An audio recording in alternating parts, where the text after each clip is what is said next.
quelques instants, nous irons rencontrer Jean et Sula Ish. Il est français, elle est grecque.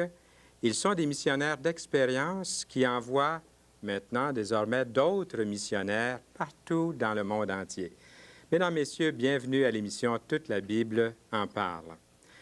Cette fois-ci, vous aurez le plaisir d'entendre les deux sœurs, Sophie et Martine Arbour, chanter « Non, rien ne me séparera de l'amour de Dieu ». J'aimerais vous lire quelque chose dans le Nouveau Testament, bonne nouvelle aujourd'hui, c'est dans les Actes des Apôtres, chapitre 4, le verset 12. « Le salut ne s'obtient qu'en lui seul, car nulle part dans le monde entier, Dieu n'a donné aux hommes le nom de quelqu'un d'autre, par qui nous pourrions être sauvés. » Il s'agit bien sûr, vous l'avez bien deviné, il s'agit de Jésus-Christ par lequel nous pouvons être sauvés. Et je vous montre, bonne nouvelle, aujourd'hui, le Nouveau Testament en français courant, qui est un cadeau de la Société biblique canadienne qui va vers vous, chez vous. Il vous suffit d'en faire la demande. Les numéros qui paraissent au bas de l'écran sont vos numéros. Et n'hésitez pas à composer l'un de ces numéros pour demander bonne nouvelle aujourd'hui. Il y a aussi « À la recherche de Dieu ». Les chapitres dans ce petit livre sont très intéressants. Ce sont des chapitres tels que « Votre guide spirituel est-il fiable? » J'aimerais vous en donner quelques autres, si j'ai une minute ici. « Comment est Dieu? » Bon, ce sont des questions que nous nous posons constamment. Demandez aussi « À la recherche de Dieu ». Nous allons maintenant nous rendre auprès de Jean et Sula Ish. Il faisait un petit peu plus chaud lorsqu'on les a rencontrés dans un beau décor au bord du fleuve Saint-Laurent à Verchères. Donc, nous nous rendons dès maintenant auprès de Jean et Sula Ish qui vont nous parler de leur vie et aussi des missions. À tout de suite. Nous sommes réunis dans un beau décor à Verchères, chez les Pigeons, au bord du majestueux fleuve Saint-Laurent. C'est une des journées les plus magnifiques du printemps, puisqu'on enregistre en ce moment au printemps et l'émission en insertion un peu plus tard à l'émission Toute la Bible en parle. Et nous avons le plaisir d'accueillir des gens qui sont venus à l'émission Toute la Bible en parle. Vous allez peut-être les reconnaître, les assidus de l'émission. Ils étaient avec nous il y a une dizaine d'années. C'est Jean et Sula Ish. Soyez les bienvenus. Merci. Ça fait vraiment plaisir de vous accueillir ici. Jean est d'origine française et Sula est d'origine grecque. Et ça fait un très bon ménage. Ah oui. Parlez-nous un peu de vos enfants. Il y a presque 10 ans, si ça ne fait pas 10 ans déjà, qu'on s'est rencontrés ici à l'émission Toute la Bible en parle. C'est ça. Qu'est-ce qui est arrivé chez vous là, depuis ce temps-là? Beaucoup de choses. En 10 ans, il se passe pas mal de choses. C'est vrai que nos enfants, comme nous, on a pris 10 ans de plus. On prend tous... c'est encourageant parce que c'est toujours une année à la fois pour tout le monde. C'est ça. Tout à fait. Et bien, nos enfants ont grandi et ils ont trouvé plus ou moins chacun leur chemin aussi dans la vie. Peut-être Sula peut dire 2-3 mots rapidement. Est-ce qu'il y en a à la maison? Alors, nous avons encore une à la maison, notre dernière, qui va graduer mardi de l'Université de Montréal. Et elle va partir bientôt à l'automne à l'école biblique. Nous avons Emmanuel qui maintenant travaille avec la mission dans le domaine du développement. Et nous avons notre fille aînée qui s'est mariée depuis qu'on s'est vus à l'émission. Vous êtes grands-parents? Oh, nous sommes grands-parents. Vous êtes grands-parents, Mais bravo. oui. Félicitations. Oui, On a combien? rejoint le camp. Oui. Nous avons 2 petites filles. Ah, bien, bravo. C'est ça. Vous devez être très heureux de ça. Hein? Oui. Est-ce qu'on fait l'émission sur les petits-enfants? Parce que je sais que les grands-parents peuvent parler abondamment lorsqu'il s'agit des petits-enfants. Je n'ai jamais rencontré des grands-parents qui n'étaient pas fous de joie de leurs petits. J'imagine que vous ne faites pas exception. C'est ça. Vous les avez beaucoup. Bien, ça me fait plaisir de vous voir ici parce que vous avez parlé de la mission. Oui. Est-ce qu'on pourrait dire ce que c'est la mission à laquelle vous êtes rattaché là, depuis combien d'années? Oui, nous sommes rattachés à une mission qui s'appelle la CIM International depuis plus de 20 ans maintenant et qui travaille sur 3 continents de ce monde, l'Afrique, l'Asie et aussi l'Amérique du Sud, et qui a donc tout un travail, disons, qui se rapporte bien sûr à l'annonce de l'Évangile dans ces pays et à l'aide des églises qui sont sur place, mais aussi dans toutes sortes de domaines qui vont du domaine médical au domaine de l'éducation ou du développement ou de l'aide à la famine. Le Québec a été reconnu, tous le savent, pour avoir produit un grand nombre de missionnaires. Et est-ce que c'est un peu la même... Est-ce qu'il commence à y avoir des missionnaires québécois évangéliques qui vont à l'étranger? Nous en avons eu quelques-uns. Malheureusement, pour diverses raisons, ils sont revenus, la plupart d'entre eux. Nous en avons encore quelques-uns. Mais je pense qu'il semble pour le moment que la vague qui est venue, ça se calme. Mais cela nous inquiète parfois. Mais le Seigneur appelle les gens, c'est lui qui a le contrôle sur ces choses. Et pour l'instant, je pense que les Québécois sont plus tranquilles. Je me demande pourquoi. Quelle serait Ça serait bon d'en parler franchement si on veut, parce que je sais qu'un grand nombre de chrétiens évangéliques regardent des missions et puis nous avons une occasion aujourd'hui assez extraordinaire de leur parler, puis peut-être les intéresser. Qu'est-ce qui pourrait déclencher un grand désir chez eux d'aller en mission? Et je m'adresse à des gens qui pourraient nous en parler. Oui, il me semble que il y aurait certainement on devrait avoir une prise de conscience que le monde est vaste et que dans ce monde vaste, le Québec ou les chrétiens du Québec ont aussi une certaine responsabilité, un certain rôle, je crois, à jouer aussi. Et souvent, je pense en particulier pour nous ici au Québec, on a certainement un rôle très important à jouer et c'est là que j'aimerais sensibiliser les jeunes chrétiens québécois dans le monde francophone. Je crois que personne d'entre nous n'ignore qu'au Québec, on est très en avance sur la francophonie et puis on est peu à la pointe de la francophonie. Il suffit de regarder les colloques ou les différents comités, les différentes réunions qu'il peut y avoir. Et j'aimerais que cet intérêt pour la francophonie passe aussi dans le monde chrétien parce que, bon, il y a un rôle à jouer ici en tant que francophone, mais aussi dans le monde. Si on regarde par exemple l'Afrique, avec ces 18 pays d'Afrique francophone. Et on a vu les quelques Québécois, nous, qu'on a aperçus en Afrique ou qu'on a envoyés en Afrique, ont très bien fonctionné. C'est vrai. Et ont certains avantages, même peut-être que les Français n'ont pas. Ils n'ont pas colonisé l'Afrique. Ah oui. Et je crois qu'ils peuvent être très, très proches des Africains et les Africains les accueillent très bien. Quel est le message qui est véhiculé par les missionnaires québécois évangéliques qui vont en Afrique? Quel est leur message ou leur travail rendu là-bas? Nous en avons eu de différentes sortes, on peut dire. Nous avons eu surtout des gens qui sont allés pour annoncer la parole de Dieu et dans des endroits parfois très difficiles. Nous en avons eu un couple, par exemple, qui est allé au Niger, à l'est du Niger, et qui a annoncé la parole de Dieu parmi une tribu qu'on appelle les Peuls. C'est une tribu ou une ethnie de 12 millions de gens de l'Afrique de l'Ouest. Et ils ont eu un très bon impact.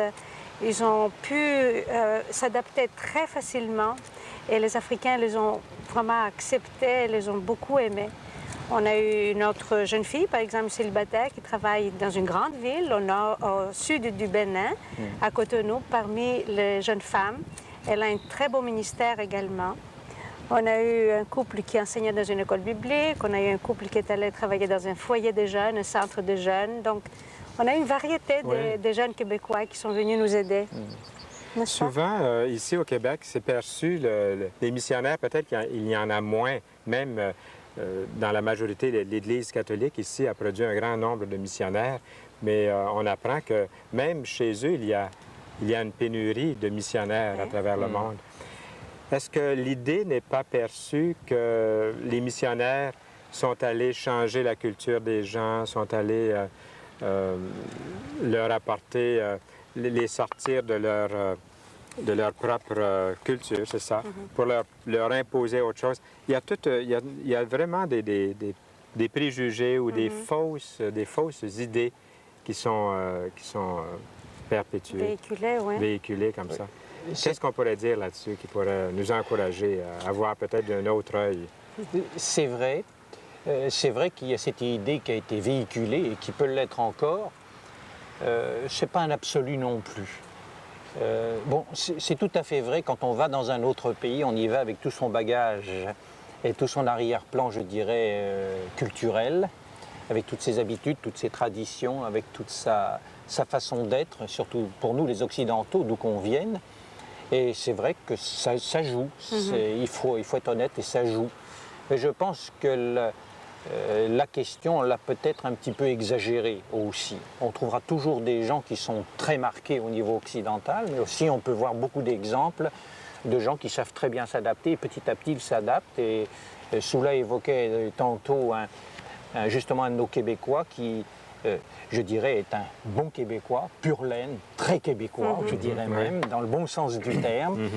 Et qui a été un homme qui s'est probablement, c'est un des nouveaux missionnaires que nous avons connus, qui s'est peut-être le mieux adapté au Niger, et qui est pourtant, il était au fin fond du Niger, aux limites du désert pratiquement, et qui a su très bien s'adapter.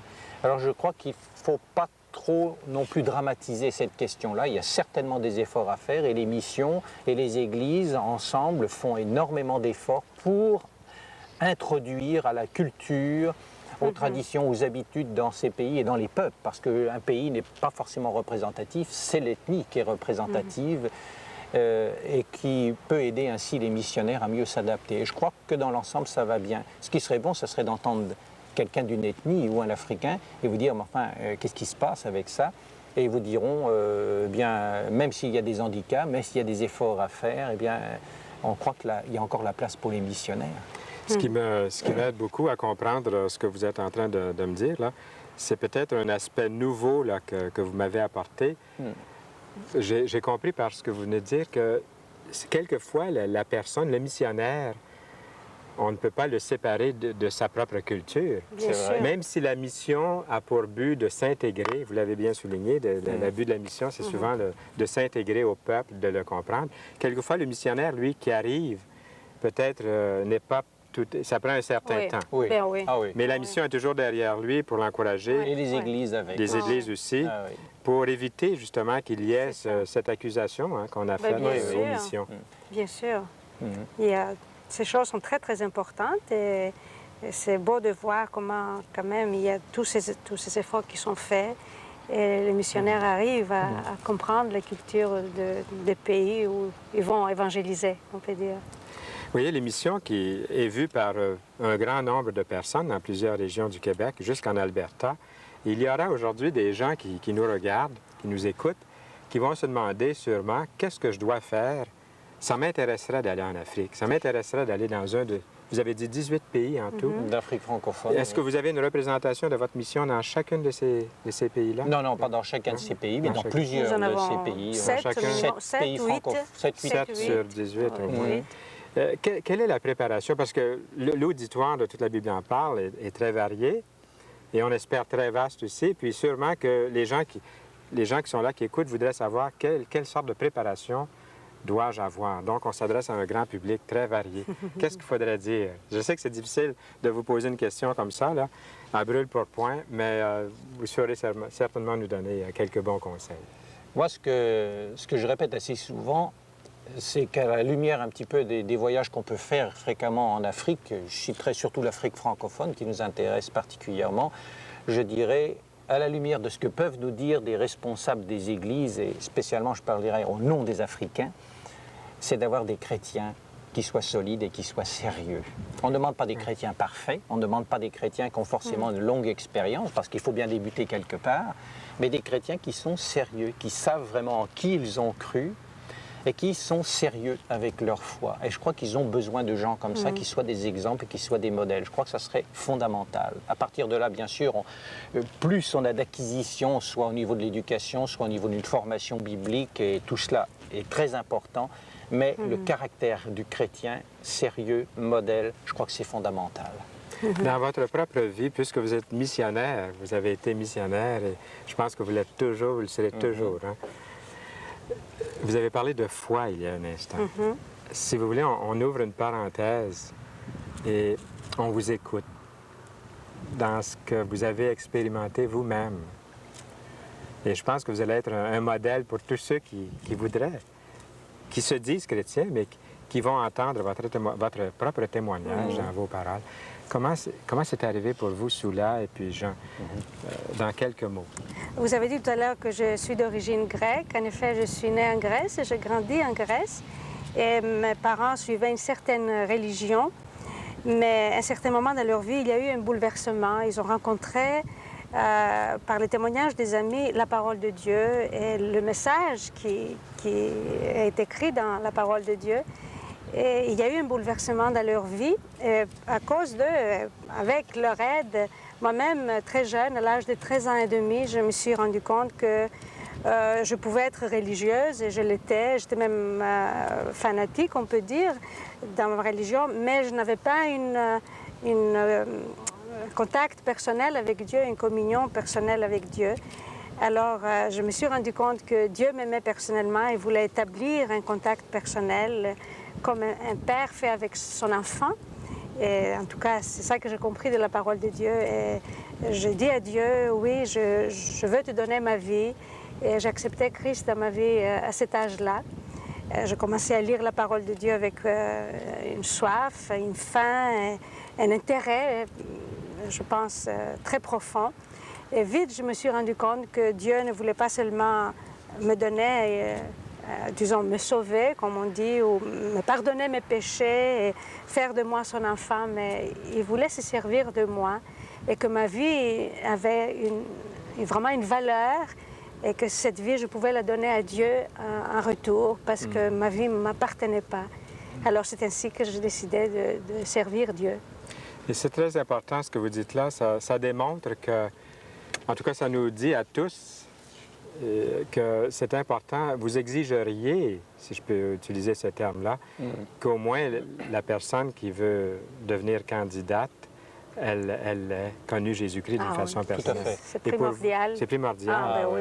Et pour vous, Jean, nous avons à peu près 3 minutes de notre entrevue. Comment c'est arrivé? Hein? Ça pourrait prendre... C'est une longue histoire. Une longue histoire. Je suis d'une origine d'une famille qui n'était pas du tout pratiquante au niveau religieux. Et j'étais très indifférent. On m'aurait posé des questions au sujet de Dieu, au sujet de la Bible, au sujet de la personne de Jésus-Christ et de son sacrifice. Ça ne voulait absolument rien dire pour moi. Bon, évidemment, comme je viens d'un pays où on trouve des églises un petit peu partout, qui ne sont pas forcément fréquentées d'ailleurs, et des calvaires un petit peu à tous les coins de chemin. C'est vrai, hein? J'avais donc une certaine connaissance historique nationale de cela, mais c'est tout. Très indifférent. Et puis c'est tout à fait par un concours de circonstances que j'ai été amené à aller dans un groupe de jeunes chrétiens. Et que là, pour la première fois, avec beaucoup de curiosité, j'ai découvert des jeunes. Je pensais que ça ne pouvait pas exister, des jeunes qui étaient religieux au XXe siècle. Et j'en ai trouvé.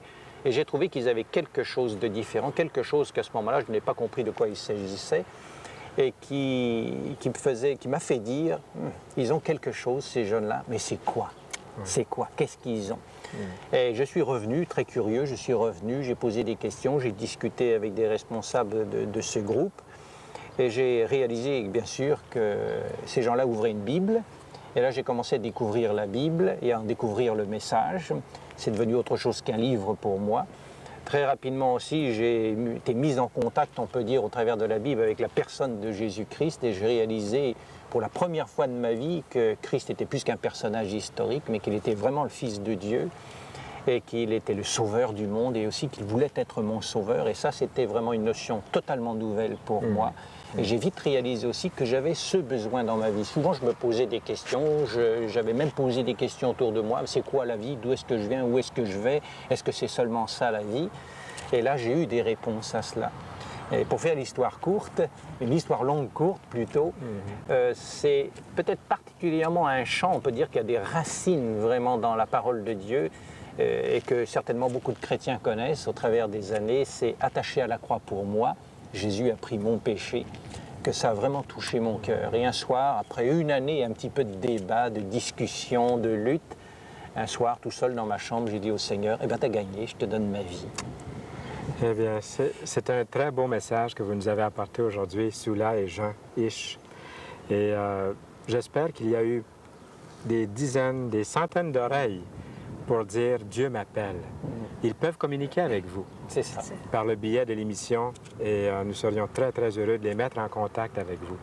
Merci, Merci. Et en studio, je vais continuer à parler un petit peu de vous. Surtout dans l'introduction, nous l'aurions fait, mais nous allons continuer au cours de l'émission.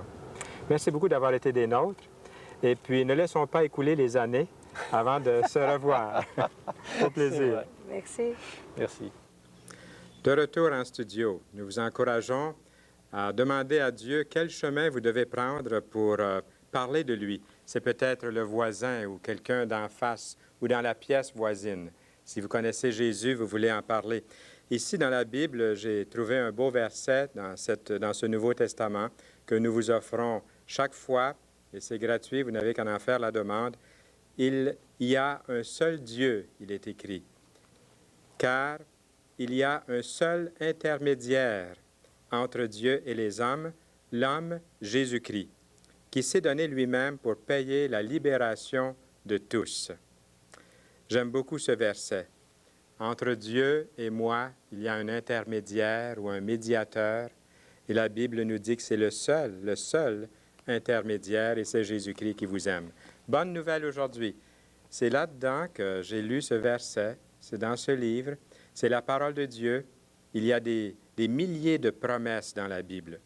En avez-vous lu une aujourd'hui pour vous? Il y a aussi À la recherche de Dieu, qui est un livre qui s'épuise rapidement. Nous aimerions en avoir d'autres puisque la demande a été tellement forte. Mais si jamais on ne peut pas vous envoyer, c'est premier arrivé, premier servi, nous vous ferons parvenir un autre ouvrage si jamais vous ne pouvez pas recevoir ce livre. Dans certaines régions, le Nouveau Testament est d'une autre couleur, mais c'est la même parole de Dieu.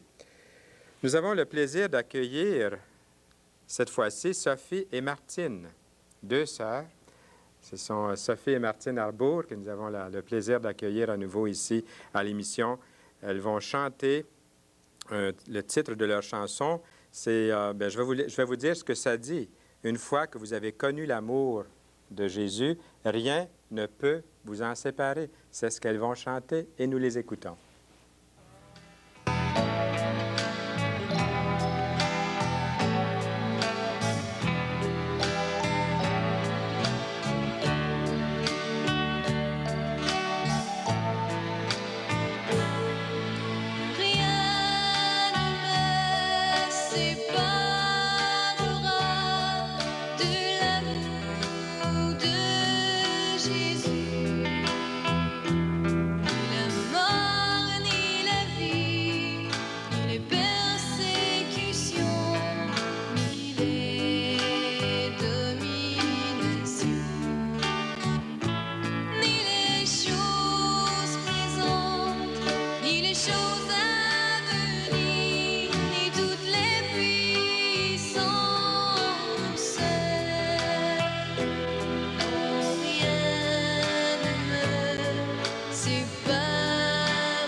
me semble que ça ne fait pas tellement longtemps, on entendait Sophie et Martine Arbour ici à l'émission Toute la Bible en parle. Peut-être plusieurs d'entre vous, vous vous en souvenez.